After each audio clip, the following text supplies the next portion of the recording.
Hello and welcome to today's training tip, which is EDIP or EDIP.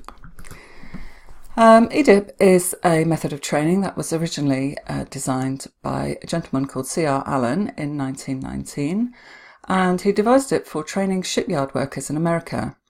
And now it's widely used by the British and American forces to teach practical tasks.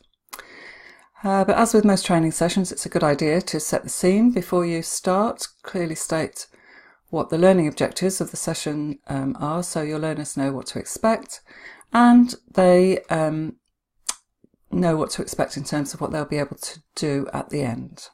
So tell them why it matters, tell them how they'll benefit from the training, and if there's going to be a test or an assessment at the end, make sure they know about that too. So EDIP, what does it stand for? Well, E is explain. So use words in your explanation that your learners can understand. And by that I mean avoid jargon, particularly if they're new to the subject. Or if you need to use jargon, of course, explain it as you go along.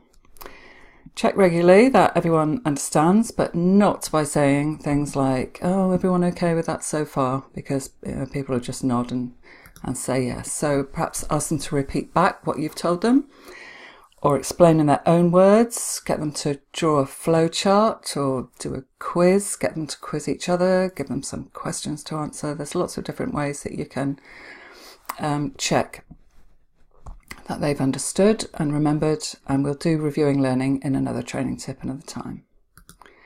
So the D in EDIP stands for demonstrate.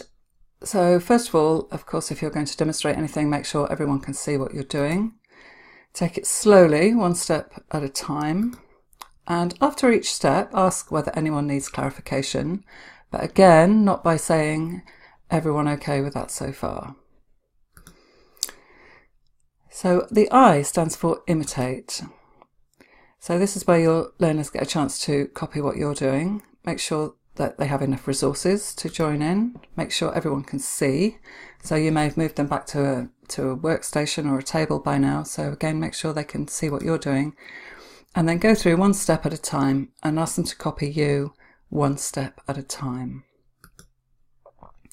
And you can watch what everyone's doing and go over steps again if necessary, either for the whole group or on a one-to-one.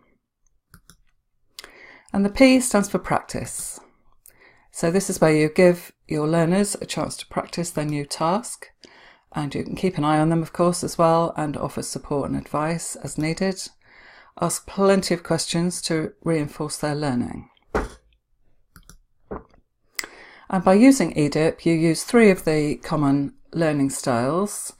A, auditory while they're listening to your explanation. The V, visual while they're watching you demonstrate.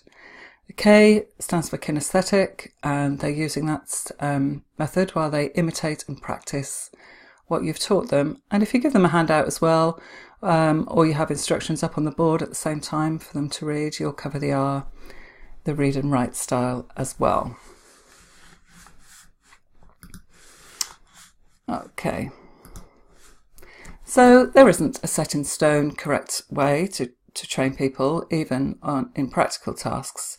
As with many things in training, it's about doing what's appropriate for your students, for the subject that you're teaching, for the situation that you find yourself in at the time. So I'll be back with another training tip soon, and so I'll say bye for now.